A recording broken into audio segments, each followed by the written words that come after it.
Ramesses II had been told the Hittite army was nowhere near him. That was a lie. The enemy wasn't days away. They were hiding behind the city of Kadesh, just across the river. And Ramesses had already marched ahead of most of his army. Then the prisoners started talking. The Hittites were here. Before Egypt's scattered divisions could close up, enemy chariots burst from concealment and smashed into the division of Re while it was still marching. Men ran. Horses crashed into the Egyptian camp, and for a moment, one of the most powerful rulers on earth looked as if he had marched himself directly into annihilation. What happened next became the story Ramesses wanted the world to remember. The pharaoh alone, surrounded by thousands of enemy chariots, fighting like a god. Ramesses would carve that version of the battle into temples across Egypt.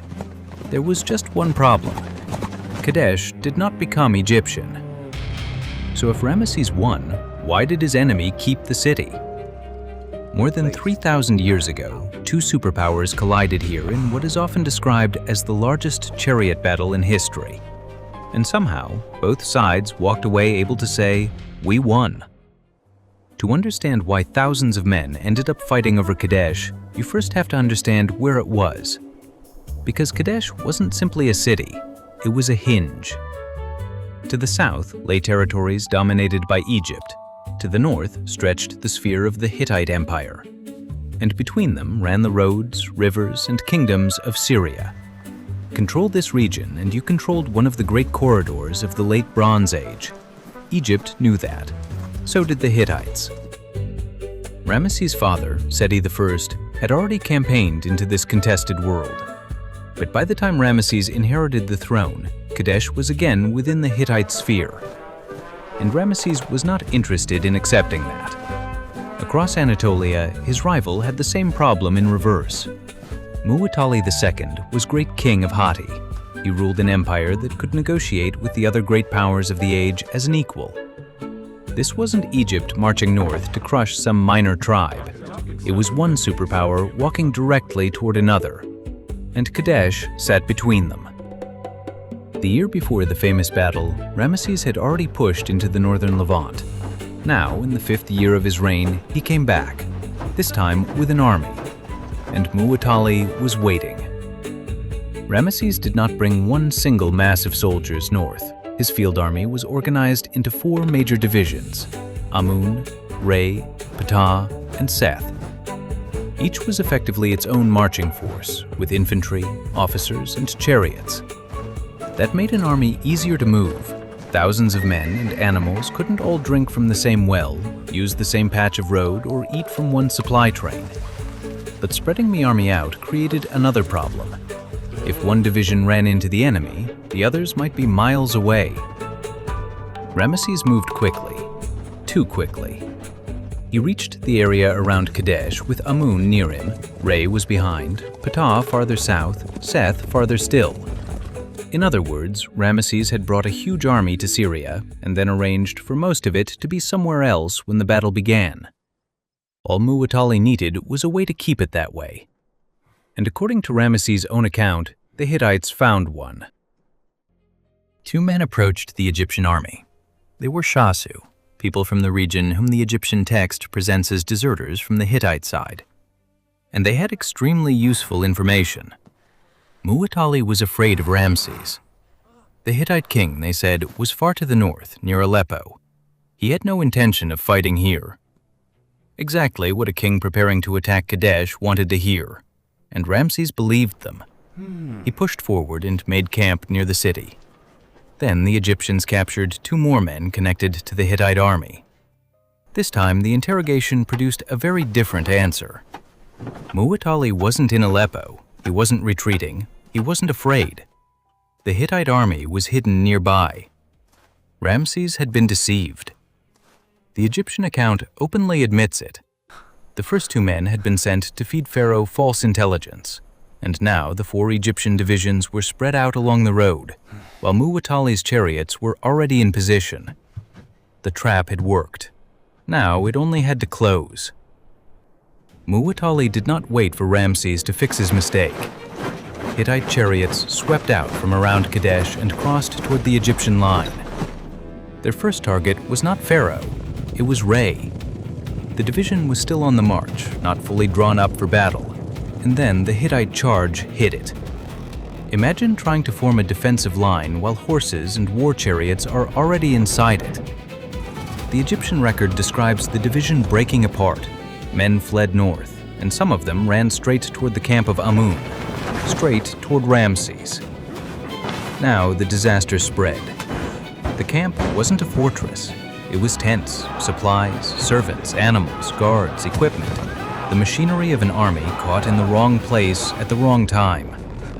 Hittite chariots crashed into it. Egyptian soldiers who had thought the enemy was far away were suddenly fighting inside their own camp. Ramses' mistake had become a battlefield, and the other Egyptian divisions were still trying to reach him. For Muwatalli, this was the moment. He had fooled the Egyptian reconnaissance, caught one division on the march, broken it, and driven the attack directly into Pharaoh's camp. Egypt had walked into Kadesh with 4 divisions. Now the battle was being fought before all 4 could even arrive. And at almost exactly this point, Ramses' version of the story becomes extraordinary. If you believe Ramses' official story, this is where the pharaoh stops being merely human. His army has failed him, his officers have failed him, his chariots are scattered, the enemy is everywhere, and Ramses stands alone. The Egyptian text says he looked around and found 2,500 enemy chariots surrounding him, 3 men in each Hittite chariot, thousands of enemies, 1 pharaoh. Ramses calls to Amun. Then he attacks, again and again and again. The literary account turns him into a force of nature. His enemies collapse, their chariots overturn, their commanders flee. The king who had just been ambushed becomes the king who personally destroys the ambush. It is spectacular. It is also exactly the moment when we have to become suspicious, because almost everything we just heard comes from Ramses, his monuments, his scribes, his version. The pharaoh really did fight at Kadesh. The Egyptian army really did recover from the initial disaster. But history did not leave us a camera above the battlefield. It left us royal storytelling. And in Ramses' story, there is very little room for anyone else to be the hero. There was another Egyptian-aligned force on the battlefield. The texts call them the Na'arim. Exactly who these troops were has been debated for more than a century. What matters here is what they did. They arrived at almost the worst possible moment for Egypt, and almost the best possible moment for a rescue. Their appearance put fresh troops into a battle that Muwatalli's chariot force had expected to dominate.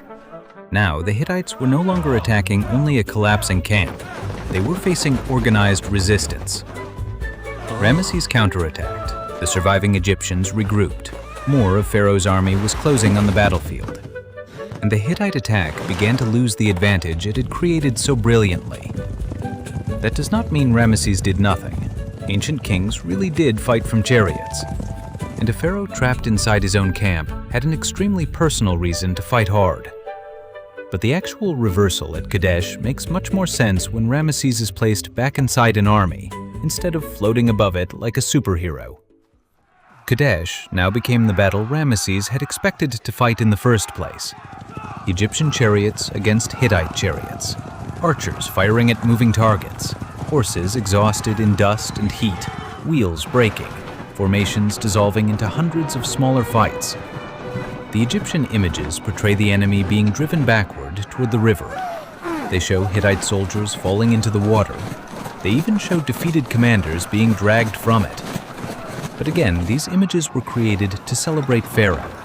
They are evidence. They are not neutral evidence. Muwatalli himself appears to have kept major infantry forces back rather than throwing everything into the first chariot assault. Why he made every decision he made that day is something the surviving evidence cannot completely answer. But the decisive Hittite breakthrough was gone. Ramesses was still alive, his army had not been destroyed, and after one of the most successful ambushes of the Bronze Age, Muwatalli had failed to turn surprise into annihilation. That sounds like an Egyptian victory, until you remember why Ramesses came here. Ramesses had not marched hundreds of miles north just to survive an ambush.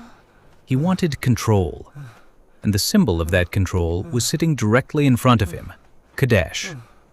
After all the chariots, all the dead, all the stories about Pharaoh fighting like a god, Ramesses did not take it. The Egyptian army eventually withdrew south, and Kadesh remained inside the Hittite political sphere. The larger Egyptian-Hittite struggle continued. That changes the question. If you ask who survived the battle, Egypt did remarkably well after a disastrous opening. If you ask who achieved the reason they came, Ramesses has a much harder case. And this is why more than 3,000 years later, historians still argue about what word belongs beside Kadesh. Victory? Defeat? Stalemate? Maybe the problem is that we're asking one question when Kadesh actually produced several different winners. On the battlefield, Ramesses recovered. Muwatalli's ambush came dangerously close to becoming catastrophic for Egypt, but it didn't finish the job. The Egyptian army survived. The Hittite breakthrough was checked.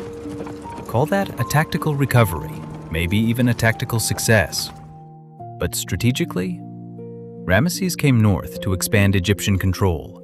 Kadesh remained out of his hands. Muwatalli had prevented Pharaoh from taking one of the most important strongholds in the region. Call that a Hittite success. And then there is the third battlefield, memory. There, Ramesses absolutely crushed him. Ramesses had enormous images of Kadesh carved into the monumental landscape of Egypt. Abydos, Karnak, Luxor, the Ramesseum. Generation after generation could see Pharaoh's horses charging, Pharaoh's arrows flying, Pharaoh's enemies collapsing. The story was not, our scouts failed and our army was nearly cut in half before reinforcements helped stabilize the battle. The story was, the king stood alone. That is a much better monument. So here is probably the fairest way to describe Kadesh. Ramesses did not achieve the strategic victory his monuments suggest. Muwatalli did not destroy the Egyptian army when he had the chance. The battlefield ended without the kind of decisive result either empire could use to settle the entire struggle. But Ramesses controlled something Muwatalli couldn't. The version millions of people would see afterward. Ramesses won the story. The Hittites kept Kadesh. And this may be the strangest thing about Kadesh. The battle itself was inconclusive. The advertisement was not. Ramesses did not hide the ambush. He used it. Think about how clever that is. A king who simply marches north and wins is impressive. A king whose army fails, whose enemies surround him, who calls to a god and then defeats thousands almost single-handedly, is legendary. The disaster makes the hero story better. Ramesses' scribes took the most embarrassing part of the campaign and made it the setup. That is why the Egyptian version is still so useful. Not because we should believe every boast, but because it lets us watch an ancient government shape the memory of war. We can see what happened, and then we can see what Pharaoh wanted happening to mean. It is one reason Kadesh feels strangely modern. The battle was fought with bronze weapons and horse-drawn chariots. The fight over the narrative came afterward. Kadesh did not end the rivalry. Egypt and Hatti continued competing in the years that followed. Muwatalli eventually died.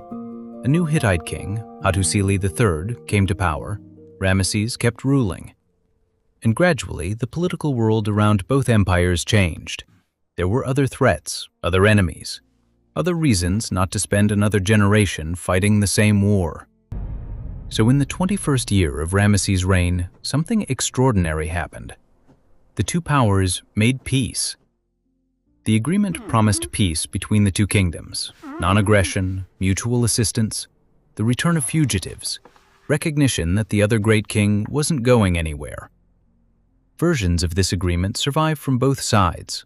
A replica of the Hittite treaty today even hangs at the United Nations. Kadesh is usually remembered because thousands of chariot horses thundered across a Syrian plain. But the more important result may have taken years to appear. Neither empire had managed to erase the other. Eventually, they had to learn how to live with that. So who won the largest chariot showdown of the Bronze Age? Ramesses survived a trap that could have destroyed his army. Muwatalli stopped Egypt from taking Kadesh. Neither side destroyed the other, and both had reasons to tell themselves they had won.